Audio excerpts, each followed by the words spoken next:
So we're going to start this evening in a really easy pose for me, but not necessarily easy for everybody, and that's child's pose. And we're taking that as a wide-kneed version so that the body can sink down. Now, a couple of things. If you're not easy to sit down onto the ankles because of the knees or the ankles themselves, you can bring that block underneath your bottom.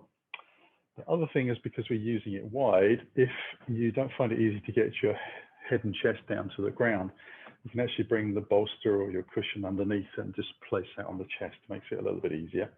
It changes the line of the spine a little bit as well. So I'm going to take a little breath from here and then just allow myself to ease in gently. Now, the reason I want to be in a nice relaxed position and get down low is so that I can take the hands towards the toes. So if your head is not touching the ground or touching a prop underneath your chest, it could be a little bit tricky taking your hands back. The idea of having the knees wide is that we open the hips in a slightly different way. Spine is a little flatter and there's plenty of room for us to breathe in and out of.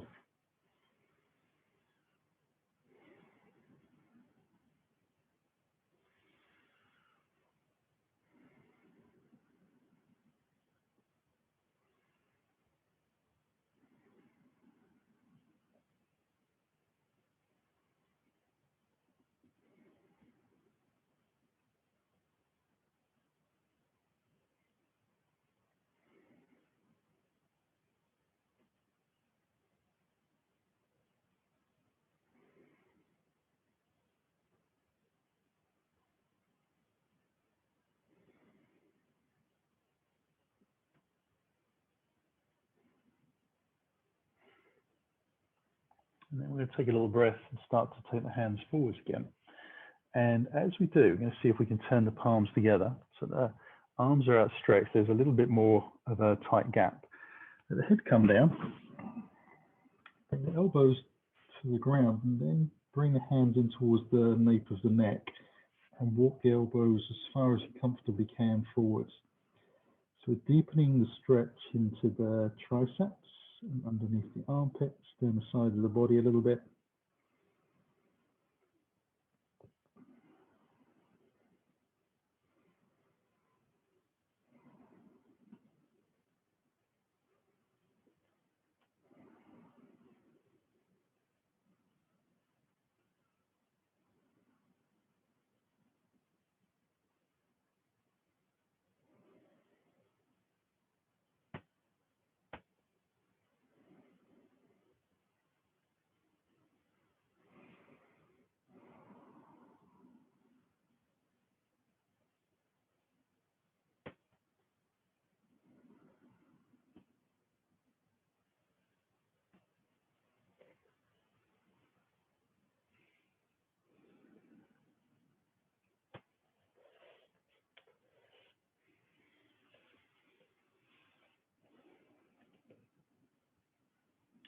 And gradually let the hands come back down to the floor. Separate them out. Take your time just to sit back up.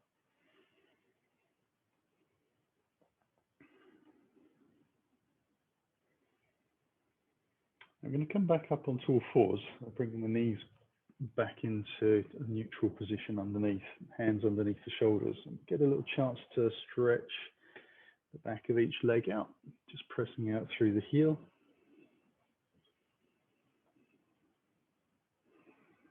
And then we're going to keep the hips over the knees and take the hands a little wider than the shoulders. So I usually go as wide as the mat and walk forwards. Now again, you can bring the bolster or the cushion underneath yourself and lay your chest down towards the prop or towards the floor.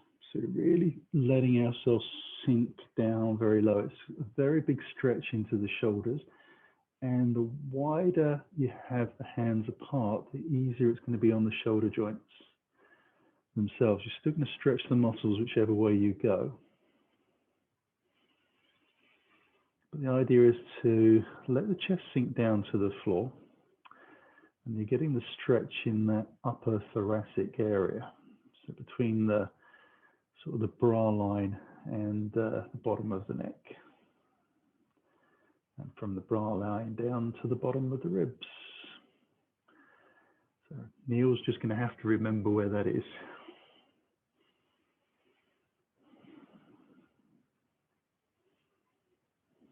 Now to come out of this, just walk the fingers back a little bit gently so you can take the hips back and move the weight.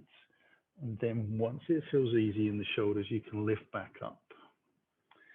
Now we're going to sit back down onto this block. And we're going to have that portrait in between the ankles, and then bring the knees together and have the feet as wide as the hips, so as they're sliding up. You could supplement the block for the bolster, or block on a brick, whatever you need. And sitting up nice and tall.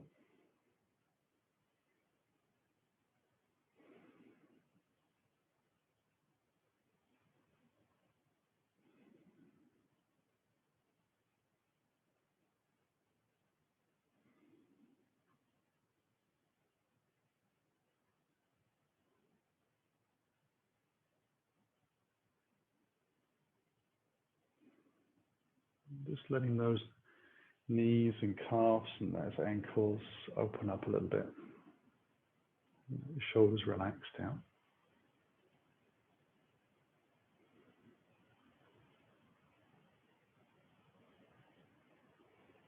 We've got about another minute sitting here.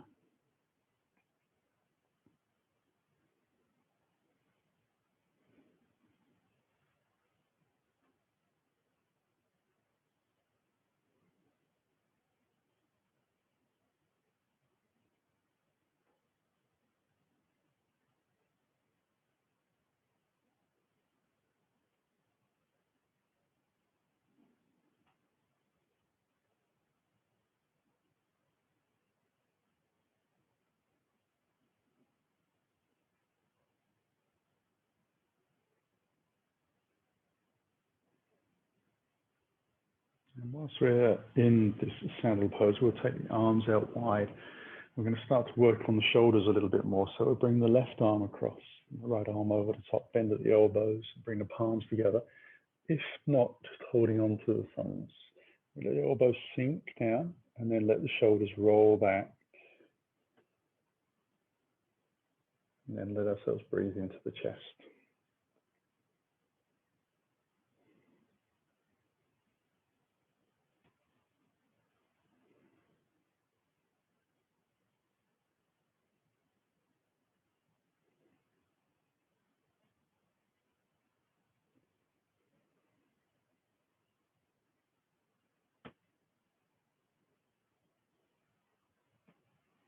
And then we'll release out. Cross over the opposite way around.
And we'll let ourselves release. Going to lift up slowly again. Just move that block out of the way. And we're going to come down onto our elbows for Sphinx pose. So setting the elbows up about shoulder distance apart, parallel. Easing the legs back so give them a chance to open out gently. Lower the hips down towards the floor. Untuck the toes if you can, having the heels rolling out a little bit. Turning the palms down and then just making sure that the shoulders don't roll forward too much. So let them sink towards the back of the mat a little bit. Then you can soften the belly and let the chest kind of sink towards the ground a little bit. So the shoulders will draw up towards the ears, but they're not really moving forwards. They're just letting the chest sink down and the shoulders are staying where they were. It does take quite a little bit of effort to relax the belly and the lower back muscles and the glutes together. So imagine yourself letting and able to release those muscles at will. Noticing that the thighs, if they were holding on at all, start to soften off a little bit. And as you do that, you'll probably notice that the stretch in the shoulder deepens as well. As you're able to release, you'll sink further to the ground.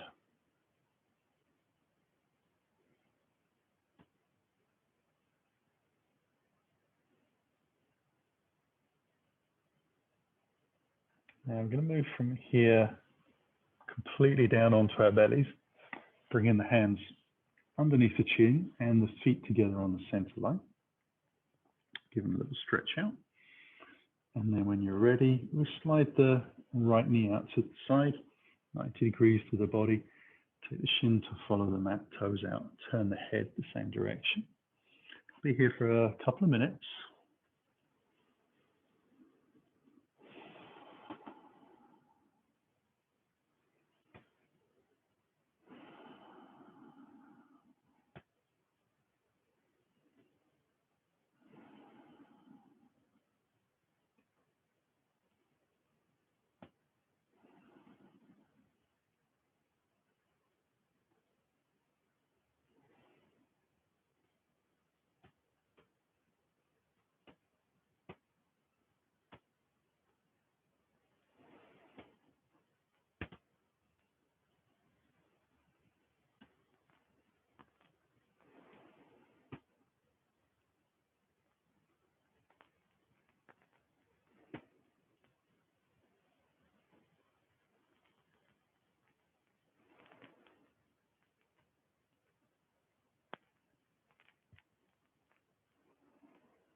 And then we'll slowly start to bring that foot back onto the mat and slide the leg back. So try and keep the knee in contact with the floor. So you lengthen the leg back up and the center line. So it's nice and easy on the nerves and the spine and how quickly we move through the hips. And we can take a breath and then slide the opposite leg out to the side again, aiming for that 90-degree-ish marker.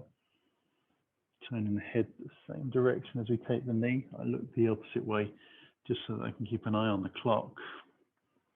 Now, you do need to relax those shoulders. So sometimes you need to wriggle the elbows out a little more so the body starts to get a little more accomplished at resting down on the ground.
So again, we'll bring that foot onto the mat, slide the whole leg down till the legs are hip distance apart from each other. And then we'll lift up into that Sphinx pose again, but this time we're just going to allow ourselves to walk the hands maybe a centimetre or so further forwards. So there's a little bit more backwards pressure on the shoulders opening. Again, just check that the shoulders haven't hunched around your ears, but just relax back and then let yourself sink. More than welcome to take this from Sphinx to Seal, which would require you to walk your hands in towards your body and lift your elbows away from the ground with straight arms. But that is really for the people that have got a little bit more mobility in the lower back, of which I am not. I'm coming from a different gene pool.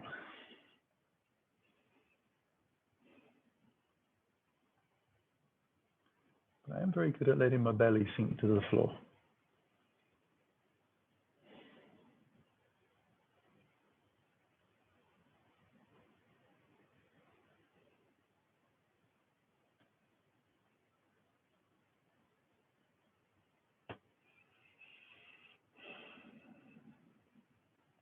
Now let us first come back down to the ground again.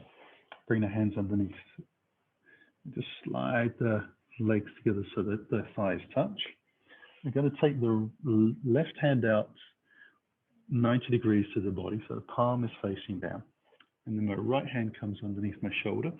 Roll onto my left side and just walk the left fingers out a little further. Let the head drop down. You can always put the block underneath there if you need to, or rolled up blanket. And then I'm going to slide the top foot forwards off of the mat in front of me, just so I can leave that foot on the ground and help it to stabilize my hips. So I'm not rocking around.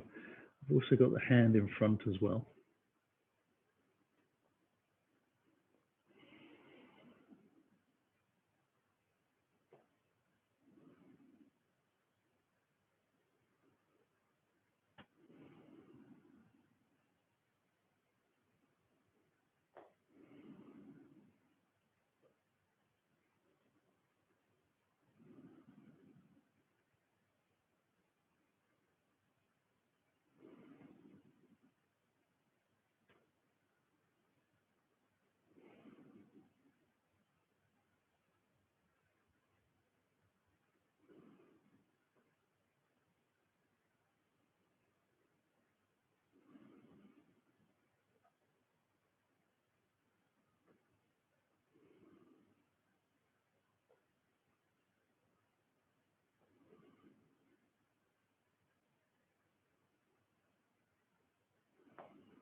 And we'll slowly bring that top foot back in. Let the chest roll down to the floor. Wriggle out the fingers. Bring that hand in. And then let ourselves take that out to the opposite side.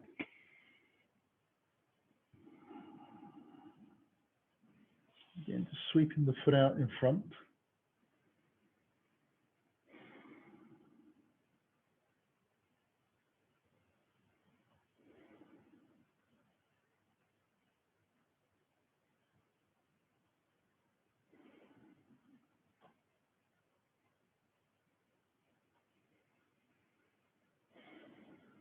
Just using that hand in front of the face to press down a little bit to help the shoulders open out more.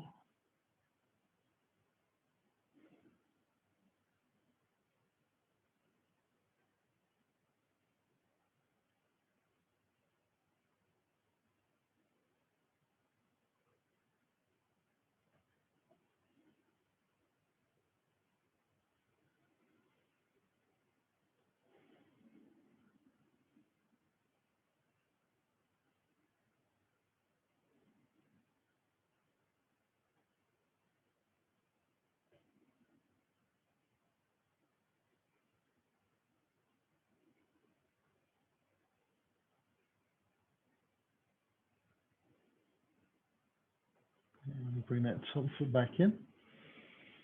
Roll onto our chest. Wriggle the fingers out. And then let ourselves lift back up onto the elbows again. So we're pretty much coming into that Sphinx pose. Now you could bring the cushion underneath the rib cage, sort of into the chest area, just to keep you a little bit further off the ground. It can make it a little easier in the shoulders. This is the one where we cross the shoulders over, cross the arms over underneath the body. So we're taking the hands out in front a little bit. We've got that nice bend in the spine to help lift. And then we're going to take the left hand across to the right, 90 degrees to the body, and then walk the fingers around. Just keeping the spine lifted a little bit. And trying to get the arms to be as straight as they can. So you walk the fingers out a little bit more once you've got in position. And then you can rest down. Now it does get a little tricky to breathe and to swallow. As I said, the bolster or the cushion underneath the chest can lift you off the ground a little bit, make it a little bit easier in the chest. This is quite strong, not just underneath the shoulder blades, around the deltoids or the tops of the shoulders, but you'll also feel it in your chest.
And we're going to start to lift the body up again, which is the tricky bit.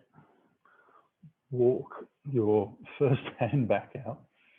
Now you can either press the elbow into the floor or just press the palm into the ground to get that little bit of a lift. And untangle the opposite hand out. Take a breath or two here. And then we'll fold the arms underneath and into the opposite direction.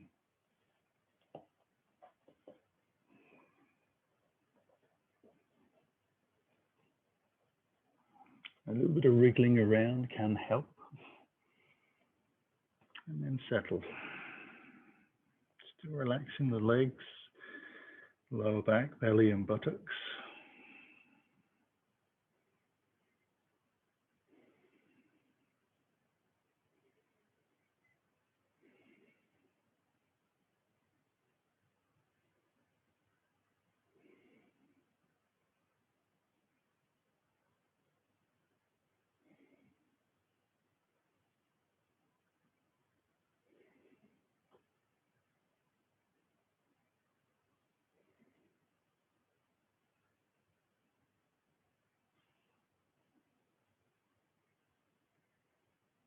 So about another minute.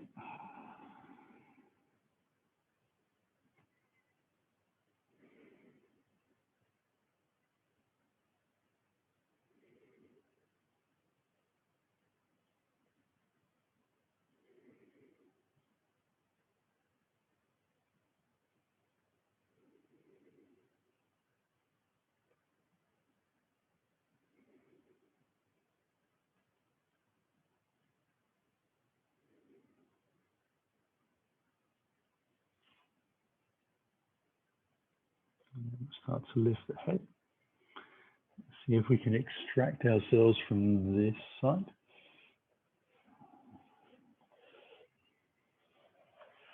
And I'm going to bring the hands right down to the bottom of the rib cage to lift myself off the ground. But if you find that a little bit too much in the shoulders after that stretch, roll onto whichever side you prefer. Draw the knees in and then lift yourself from the side. Just makes it a little bit easier. Now, we're going to come into a pose which gives us some opportunities. called shoelace or half shoelace. So shoelace would be when we sit on the ground, taking the legs out in front, sitting up tall, and we're going to take half shoelace to start with. One leg goes across, and we try and bring the foot as close in towards the hip and get this very small gap between the thighs. We're trying to squeeze the legs together and bring them together. So you don't really want to have too much of a gap underneath the back of the leg, and sitting on the block actually makes that a little bit uncomfortable. That's if you find it tricky in the knees and the ankle department. It's a slightly easier version of coming into the pose. The other version is up on the blocks, and you can come into this from all fours. So again, we would take the left leg, but this time it will go underneath, and the right foot just goes over towards the left side. The shin more or less follows the line of the mat. Take a little lift so I can squeeze the thighs together a little bit more, and I've just got the sitting bones sitting on the block.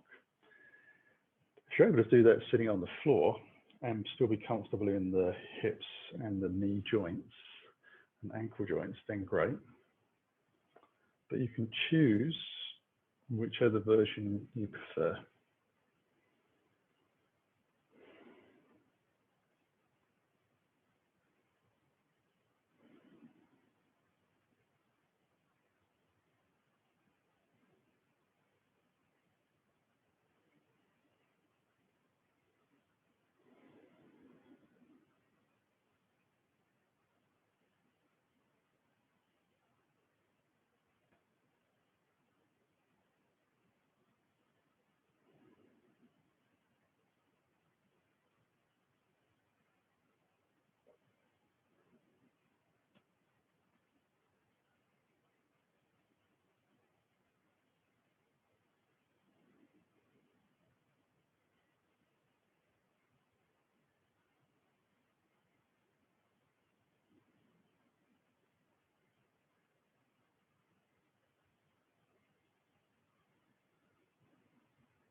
And then we'll release and just cross over. So if you've taken half shoelace, you could choose to do half shoelace on one side and then not on the other.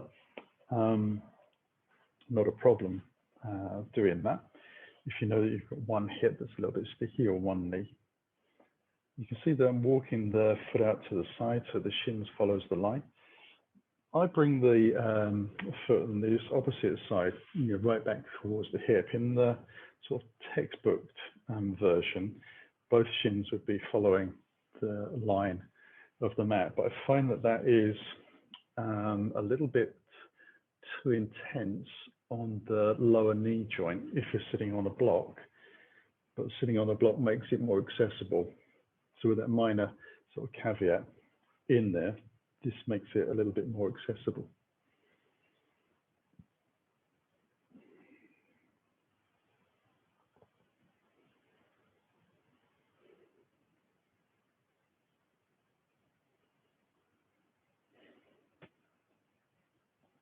So we're doing kind of finding out how the joints, tendons and muscles feel about being in this position and giving them a time to acclimatize.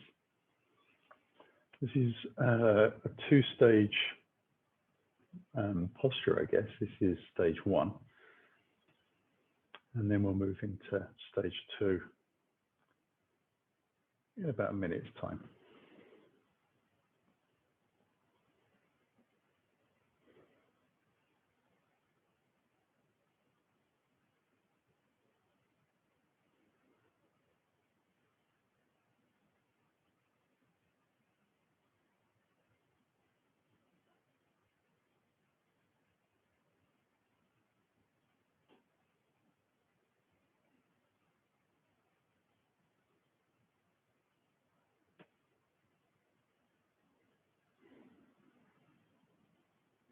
So we're going to release from here, take ourselves back in, opposite way around. So just allow yourself to do that. Somebody's having a few problems with their internet, by the looks of it.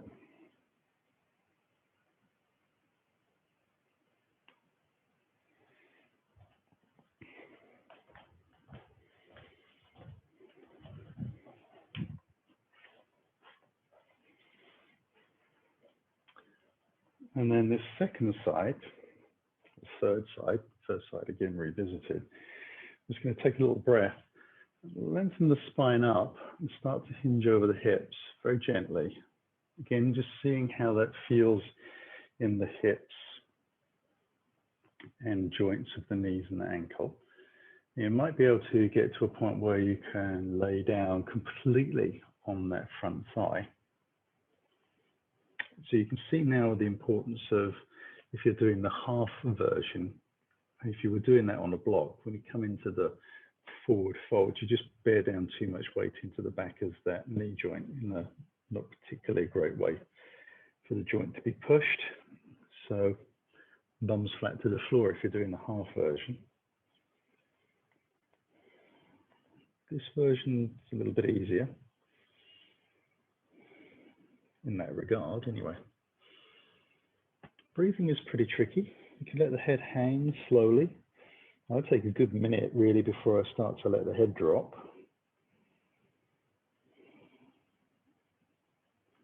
Two reasons. One, really so that the body has time to adjust. It gives me plenty of time to feel that big deeper stretch that's going into the glutes on both sides. And also to let my breath kind of get used to the idea of being squished a bit.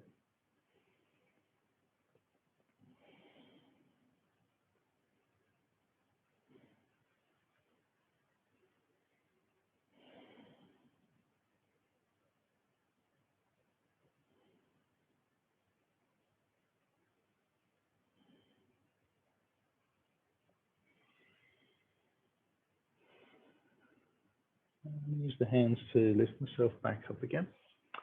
Now we'll cross over to the second side again. So you have to try and remember where you were, what side was what. Ease yourself in. Remember those little adjustments, little lifts, whatever works for you. And then when you're ready, we just lift up first and ease our way over. So I start off with the hands on the thighs and then reasonably quickly start to take them out in front, shoulder distance apart, just for a little bit of balance, a bit of reassurance, a little bit of control.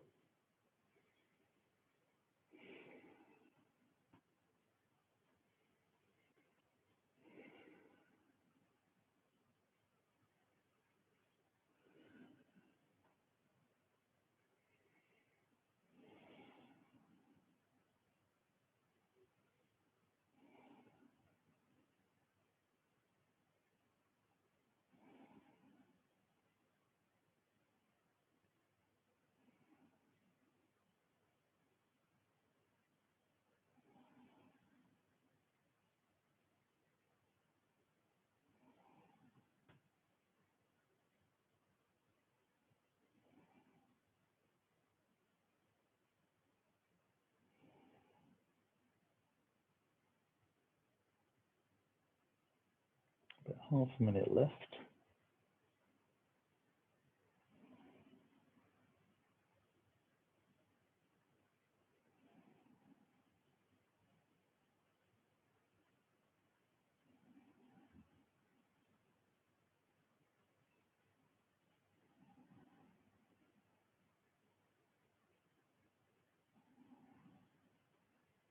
And then slowly lifting back up.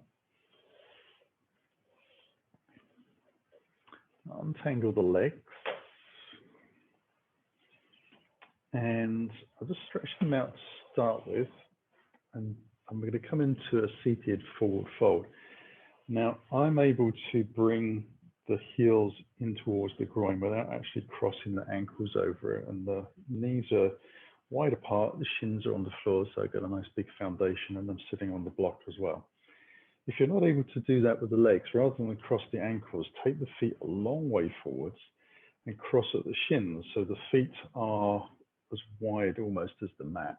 And the shin bone on the front leg is following the line of the front of the mat. Really important, but you want to look after and observe healthy knees and ankles and hips. Otherwise, why are we doing it?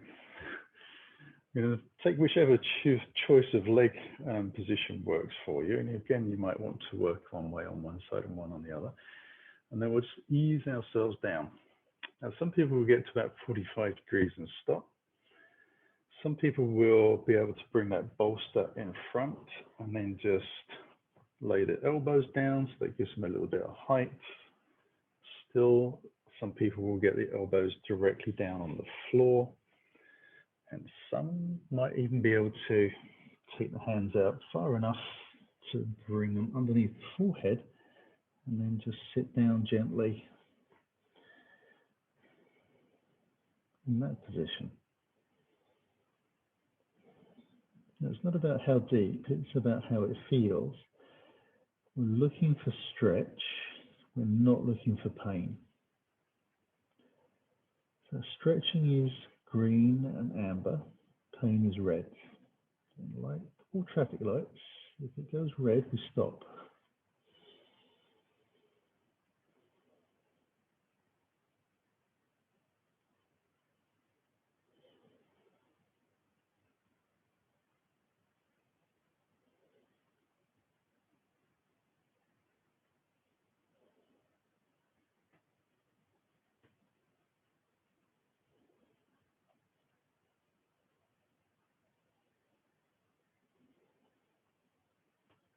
And then we'll lift ourselves slowly back up.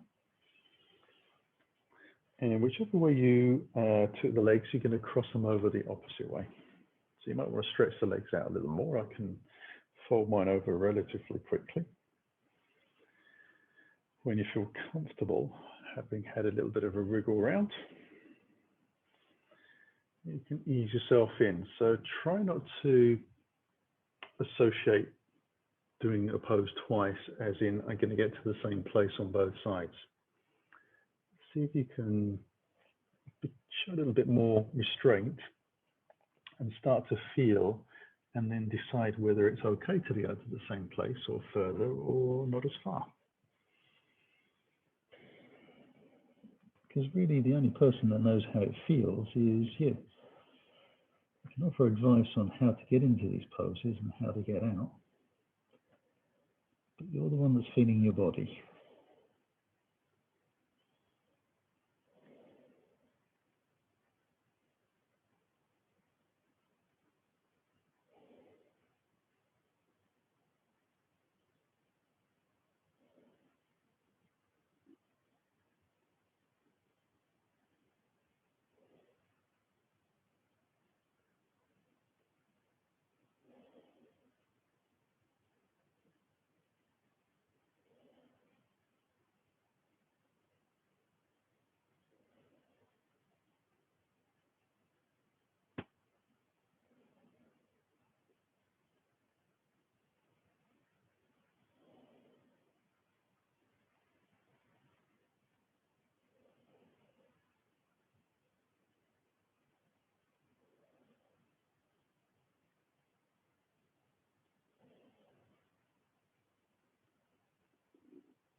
And then we'll lift ourselves back out.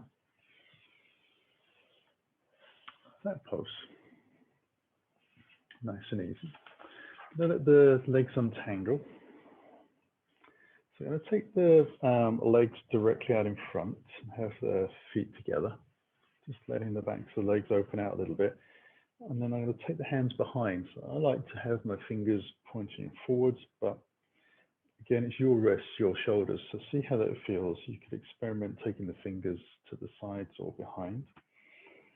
Roll the shoulders back and then just let the chest lift up towards the sky. Now, although I'm working moderately through the shoulders, I'm not driving the chest up or drawing the belly in or lengthening out through the legs. I'm keeping the rest of the body very soft and just letting it lift up.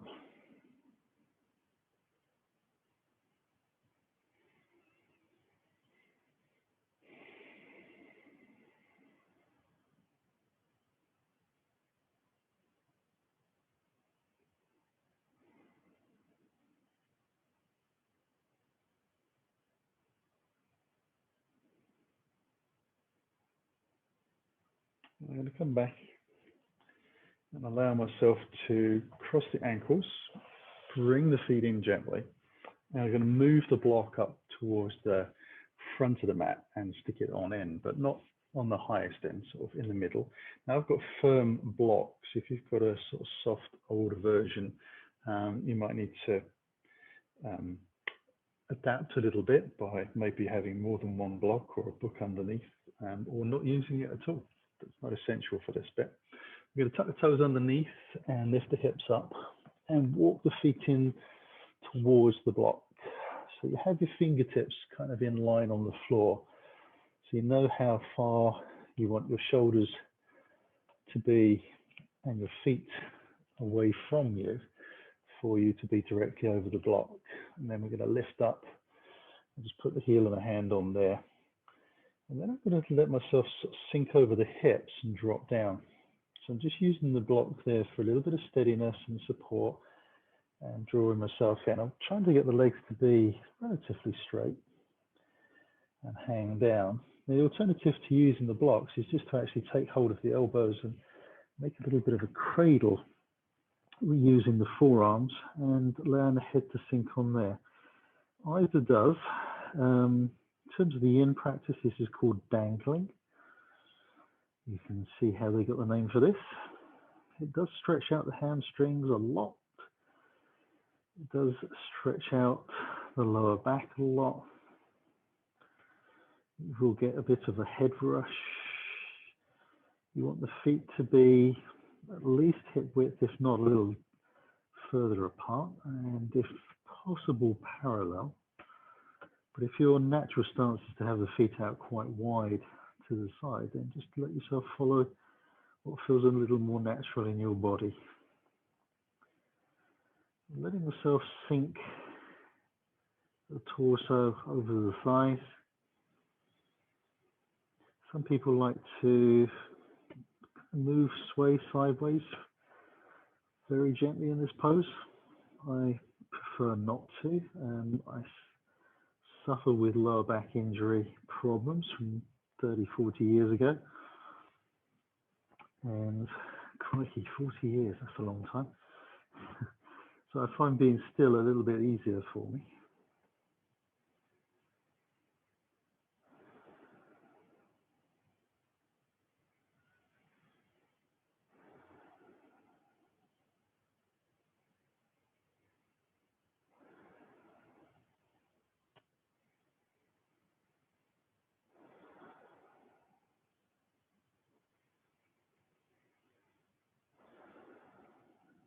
And I'm going to let the hands come down. Take a lot of breath. Just lengthen out the chest a little bit whilst I'm on the fingertips. Move the block out the way. I'll bring the hands to the floor and step back into a down dog. And in my down dog, I'm going to let the legs pedal out a little bit, just very slowly. So trying to have the hips high and back. And just easing in really, really nicely.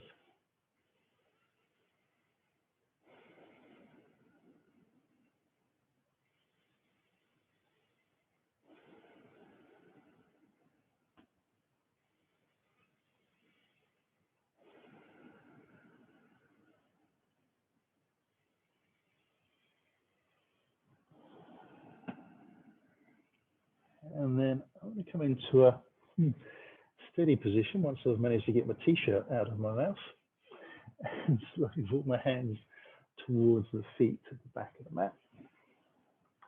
And as my hands pretty much line up with my toes, I'm going to bend the knees deep and sit down into the infant's chair that actually isn't there. So ribs and thighs touch. The hands lift away so I can take a little bit more weight into the back of the heels. The hands are balancing me. And then draw the belly in and drive through the legs, keeping the hands extended out above the shoulders to lift up. Let the hands come down, out to the side. Bring the hands back in towards the heart. And slowly exhale down. Soften the knees as I knee to. Keep the spine nice and long, the thighs lift, the belly draws in. and hands come down, and then walking the fingers forwards again into that down dog. Once I come into the down dog position, I'll float into plank, and you have a choice to either bring the knees down and then the chest and the belly, or if you wish to, you can just bend the elbows back, keep yourself more into a plank position, and exhale down gently to the ground. That does take a little more strength and control. It looks pretty, but ultimately we're just trying to get down to the floor. We'll bring the hands back underneath the chin, have the feet about hip distance apart. Slowly bend your right knee so your heel comes in towards your buttock. Take your right hand back, find the toes, allow yourself to press the top of the foot where the bootlaces would be. You're going to press the hand down onto that to try and draw the heel in towards your buttock.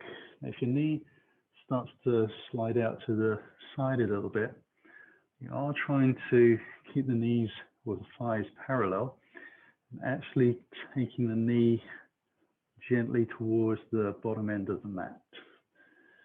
As you do that, you'll feel the hip flexors and the top of the thighs stretch out a lot more.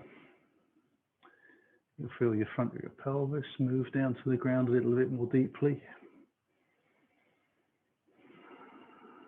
And try and keep that elbow on the right arm pointing up towards the sky and the shoulder drawn back a little.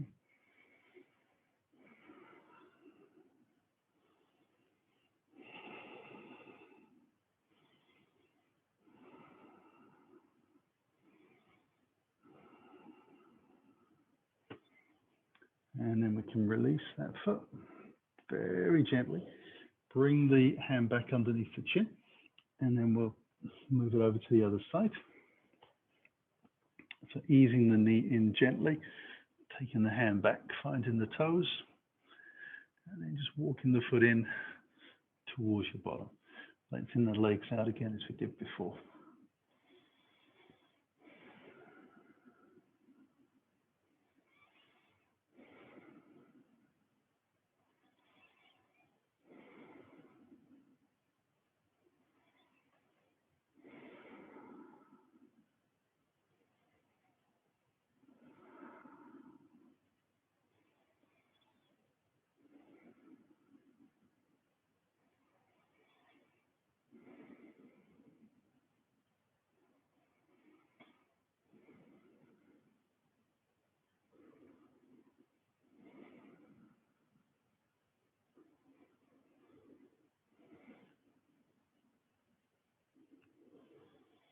And then we can release that leg as well. Give the hips a little bit of a shake out once it arrives to the floor. And then we're going to take bow pose. So we're going to bring both heels in towards the bottom, chin on the ground, take the hands back, and work the hands in towards the ankle joints. You might want to do that one leg at a time. And then have the body flat to the floor. Again, we want the knees about hip distance apart, so if they flared out a little bit so you can get hold on your ankles, you can wriggle them back underneath. You press the pelvis into the ground and the thighs into the floor and the knees away.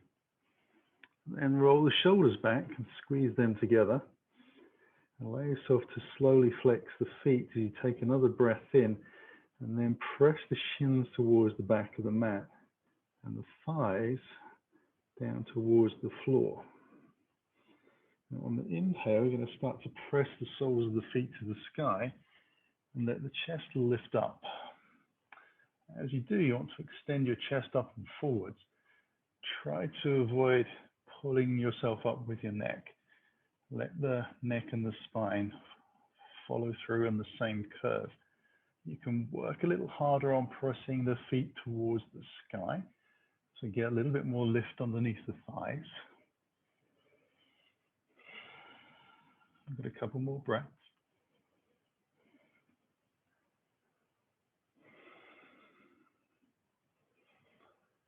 And then we'll release ourselves down. Now again, you can bring the hands to the bottom of the ribs as the feet come to the floor to lift up, or you can roll onto your side, whichever you prefer. Draw the knees in and then take that little bit of a softer lift. It's softer for the spine, softer for the nerves. All around a little bit of a good egg. We'll take the block behind, have that bolster close at hand as well. We'll take this into a seated twist, so we'll take both legs out in front. Draw the left foot in around to the hip. Going to take the right foot across and I'm going to turn towards the left. So I'm facing the open side of the mat rather than in towards the legs.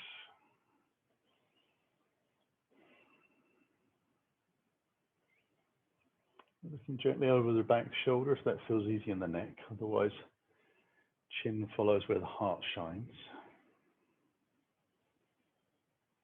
Got 2 more breaths.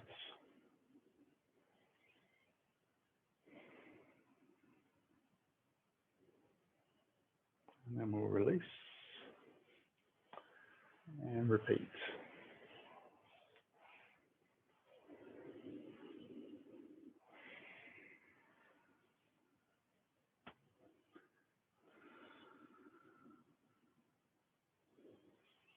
I'm just checking that both sitting bones feel like they've got pretty much the same amount of weight in. Because we're on this open side, it's a little bit easier to sort of rock around and move about. You've got a little bit more freedom.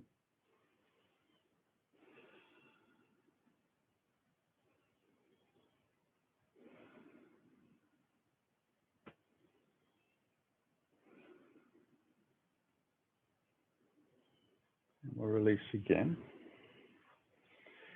And as we do, we'll just bring the soles of the feet together, close in towards the body. You can either take hold of the ankles or the big toe, so index finger, middle finger. You're actually trying to open the feet out like it's a book opening up. And that's how you move the knees closer to the ground. And to tilt the pelvis forwards a little bit if you think you're rolling back and sort of getting into that rounded lower spine. So draw the belly in, press the pelvis forwards a little bit, and let the chest lift up. I do appreciate if you've got long back and short arms, that might be a bit more of a challenge than if you've got long arms and a short back. We don't hold this for terribly long. Just a couple more breaths. Opening the book. Baddha Konasana is the Sanskrit name. Cobbler's pose is the English translation. And then we'll take the hands underneath and just untangle the legs. And I'm going to use the block behind just to give the head a little bit of a lift. And the bolster slash rolled up blanket slash cushion is going to go underneath the back of the knee. So it wants to be right underneath the back of the joint. And I find the easiest way to do that is to walk my bottom in towards the bolster and then use my hands to bring myself down. Get the head sorted out and then just move the bolster into the right place. And if you use the bolster, you can have the feet as wide apart as you want using the whole of the bolster. If you've got a cushion, it's going to be a little bit closer, not a problem. As long as you let the feet roll out, you've got that little bit of elevation, just an inch or two is fine. Bolster is generally quite a little bit more substantial than that. And then the hands come out to the side of the body, palms facing up. We'll take a little time to wriggle shoulders, wriggle spine, hips, lengthen out. Get ourselves to feel really comfortable. And then the busy end of the Shavasana, letting ourselves sink into the mat. A soft jaw, slowing the breath, letting the heart slow down as well, and the mind. And just enjoying your breath. Taking time to feel the energy ebbing and flowing through your body.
And slowly start to stretch the fingers and toes.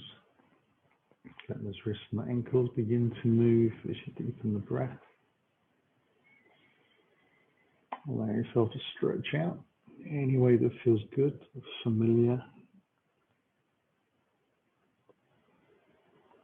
And carefully draw the knees in towards the body. So I slide the heels as much as I can over your mat and whatever props you're using. So the movement of the knees into the chest is very easy. You can circle, hug, rock, whatever feels good. Then when you're ready on an exhale, we'll roll gently onto the right side. Tuck into a nice little ball as we take a breath in. And then on the exhale, we open back up, press into the floor. And let ourselves lift. And there we are. Yin class finished. Bring the hands in towards the heart. Take a deep breath in. And as you exhale, let the chin drop. Draw the belly to the spine. Let yourself bow to the floor to seal your practice. On the inhale, draw the breath in. Let the spine rise. The head lifts, the eyes open. Namaste. Thank you very much for joining me. Have a wonderful evening and stay safe for the week ahead.